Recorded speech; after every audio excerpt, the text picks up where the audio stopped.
Estamos numa parashá especial. Normalmente a gente só fala do Shabbat Agadol, do grande Shabbat que a gente está se preparando para o Pesach.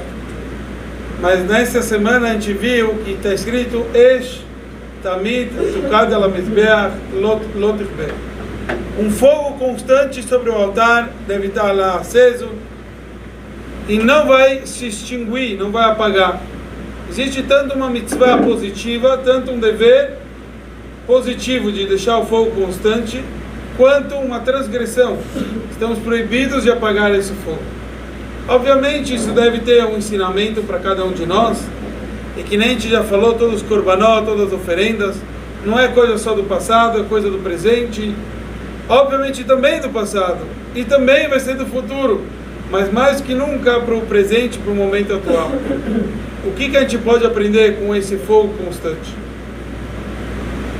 Obviamente tem muitos ensinamentos, e números infinitos, como sempre a Torá, mas dois pontos básicos que a gente pode frisar nesse momento. O primeiro é algo muito interessante que a gente não se dá conta. Aqui está escrito um fogo constante.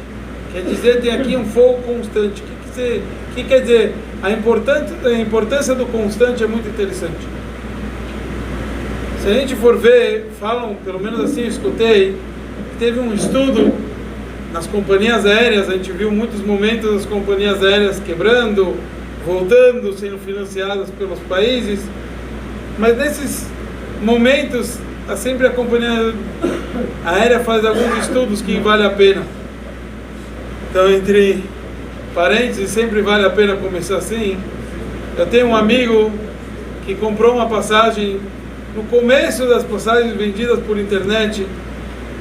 Ele comprou, acho que era Inglaterra, França. Ele comprou uma passagem muito barata. Eram dois amigos meus que estavam nesse voo. A passagem era muito barata, acho que a passagem foi 20 euros, uma coisa assim.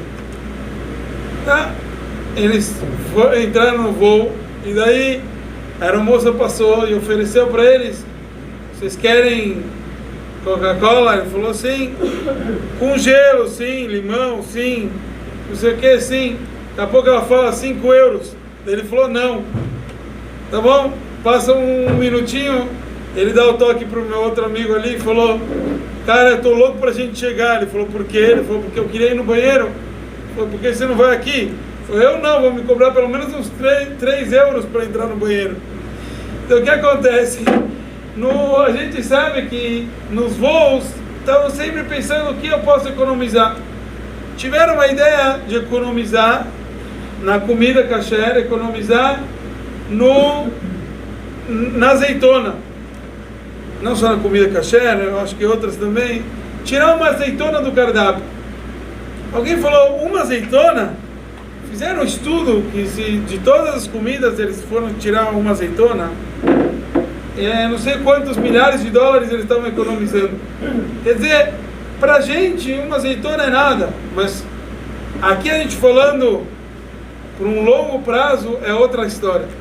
Se a gente for ver, se cada um de nós na sua vida, cada um sabe o que é importante na sua vida, tanto para as coisas negativas quanto para as coisas positivas. Se o cara for falar: olha, estou comendo uma comida que não é tão saudável. Muitos, por exemplo, falam açúcar. Vou diminuir 1 colher de açúcar por dia. Se o cara for diminuir 1 colher de açúcar por dia, ele vai são 365 colheres no ano. A gente falou ontem, a gente mencionou sobre um cigarro a menos que ela guardava para poder vender, para comprar farinha para matar. Se quando a gente for fazer uma decisão, não fizer uma decisão de um momento, de um agora, a gente for fazer isso de cada dia um pouquinho, aí o nosso dia é diferente. Eu contei há um tempo atrás uma história do Rabino Steinsaltz. Foi o primeiro rabino que traduziu o Talmud inteiro para o hebraico, inglês, etc., sozinho na época. Depois teve outras edições, etc. Mas naquela época o Rabino Steinsaltz era um dos rabinos mais famosos. E um jovem queria muito que o Rabino Steinsaltz casasse ele. Ele falou para o Rabino: Rabino, você pode me casar, eu com minha esposa, etc. Ele falou: olha, eu vou casar vocês com uma condição. E ele já achou, o que o rabino vai exigir de mim? Foi que você estude uma ou duas, agora não me lembro quanto que ele pediu, mas uma ou duas, não passava disso, de Mishnayot por dia. Mas todo dia, Shabbat, Yom Tov, faça sol, faça chuva, todo dia você tem que estudar uma ou duas Mishnayot. E o cara assumiu, o rabino casou eles, passaram alguns anos, e o rabino encontrou ele, o noivo ali que ele casou, e o noivo falou, rabino, você não imagina quanto eu tenho que te agradecer. O teu mérito, eu passei por todas as Mishnayot que tem já uma ou duas vezes. A gente não percebe, mas se a gente assumir uma coisa, que a gente vai fazer todo dia, todo momento, é uma coisa com outro valor. É uma coisa incomparável daquilo que a gente está acostumado. Então a coisa mais valiosa é esta mit tocada na mizbeach. O fogo tem que estar constante sobre o altar. Os sábios discutiram qual é o passuco mais importante na Torá. A gente sabe, Rabbi Akiva falou pra gente, ve'ahavta lerecha kamocha, amarás teu próximo como a ti mesmo. Zeklal gadol b'Torá, é a grande regra na Torá. Teve outros sábios que falaram Shema Israel, é o versículo que representa a nossa união com o nosso Criador. E teve um sábio que falou que um carneirinho de manhã e um carneirinho de tarde,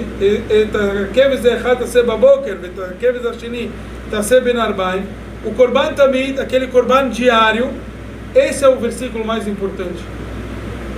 E na casa de estudos naquele dia chegaram à conclusão que é o versículo mais importante falar do korban diário.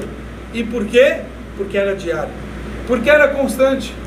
Até hoje a gente vem e faz shacharit e mincha, a gente faz as rezas shacharit, mincha e arvit, a gente faz por tudo aquilo que se queimava em cima do altar. A gente reza as nossas rezas em lembrança àquele korban diário. E por isso a pessoa não percebe, mas quando a pessoa vem aqui, em um certo aspecto, bate o ponto na sinagoga, é uma coisa extremamente forte. Hoje é um dia, amanhã, mas de repente ele faz isso constante, é uma coisa com valor totalmente diferente daquilo que a gente está acostumado.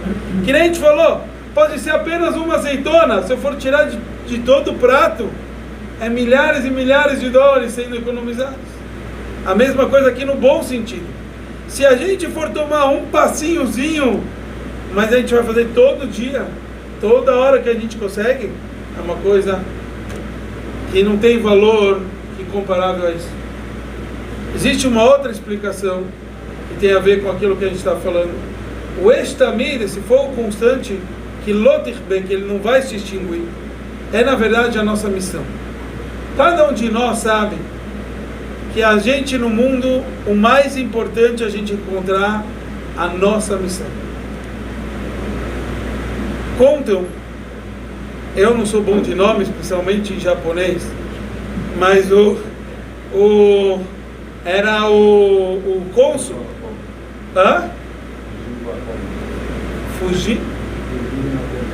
fugiu com a Kombi, não é isso, mas era o cônsul japonês da Lituânia. Ele assumiu sobre si dar vistos para os judeus que estavam fugindo da Europa, e apareceu para ele diversas pessoas, e ele sem perguntar para o governo, porque antes ele perguntou e falaram para ele, imagina, o judeu não é bem-vindo, mas ele sabia que lá eles vão ser salvos. Então o que acontece? Ele começou a distribuir milhares, ele chegou a distribuir, acho que entre 6 a 10 mil vistos para os judeus viajarem para o Japão, e muitos viajaram. Essa semana, num grupo que eu estava no WhatsApp, começaram a mandar diversas fotos. É interessante ver a comunidade no Japão, aonde eles estavam, como, quer dizer, eu conheço gente que foi salvo por causa que acabou fugindo via Japão. E esse cônsul que estava distribuindo a torta direita, ele pediu para outros jovens de Yeshiva ajudarem, normalmente sempre os jovens de Yeshiva são assim mais rápidos, a distribuir esses vistos. Chegou o momento que ele teve que sair da Lituânia, e ele entrou lá no trem, ele continuou escrevendo até o último instante. Quando já não dava mais, ele pegou os papéis que ele tinha oficial, com o carimbo oficial, ele deu para o pessoal e falou: arranja, se vira, tipo, vai dando, vai distribuindo vistos. Eu não quero deixar alguém morrer por causa disso. Quando o Japão descobriu o que ele fez, ele perdeu todas as honrarias, todos os direitos. Ele teve que trabalhar sem todo aquele... Perdeu o nível de diplomata que ele era.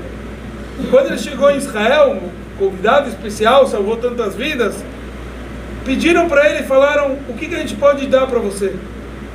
Ele só deixou pagarem a educação do filho dele. Falou: meu filho não é culpado que eu perdi os privilégios por isso. Mas ele falou: não quero mais nada. Perguntaram para ele: mas por quê? Ele falou: por quê? Eu consegui fazer a minha missão da minha vida. Eu preciso mais do que isso. Tem momentos na vida que a gente tem que fazer aquilo que a gente tem que fazer. Fazer o certo pelo certo. Esse é o conceito do Eish Tamid Tukad Al HaMizbeach. O fogo tem que estar constante sobre o altar. Cada um de nós tem que olhar: cadê o meu fogo? Cadê o meu propósito? Aquele fogo que nada vai apagar. Que nada no mundo pode apagar a minha conexão com Hashem, a minha conexão com o meu Criador e meu propósito de vida. Então isso fica a lição para cada um de nós. Fazer e agir cada dia um pouquinho. A gente já falou que aquela frase do Rebbe Akiva é: água mole em pedra dura, tanto bate até que fura. A gente não percebe que o tanto é o mais importante. Não é que a água era mole, sabe por que furava? Porque tanto bate até que fura. Cada um de nós fazer repetidamente algo positivo e deixar de fazer algo errado cada momento. E depois buscar qual é a nossa missão, que isso é o mais importante, nossa conexão com o nosso Criador, L'chaim Livroch. Hoje à noite, dia 7 de Zayin de Nissan, o Ayemel nos traz antes do Nusach a linguagem que a gente fala no Vayi bin Soar, que é o Vayi bin Soaron, só que na parte do Shabbat, uma parte a gente fala o Hirtzon Kol Amcha Beit Israel. Depois ele fala aqui os nomes, ou melhor, os sobrenomes dos Rebbeim. Então o primeiro Rebbe, a família, o sobrenome dele era chamado de Bruchovich.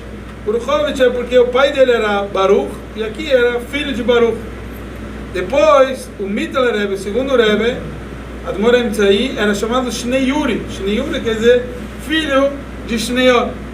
E o Tzemach Tzedek, ele foi o primeiro que teve o sobrenome chamado de Schneerson, que é os descendentes do Alter Rebbe, que chamava Shneiot.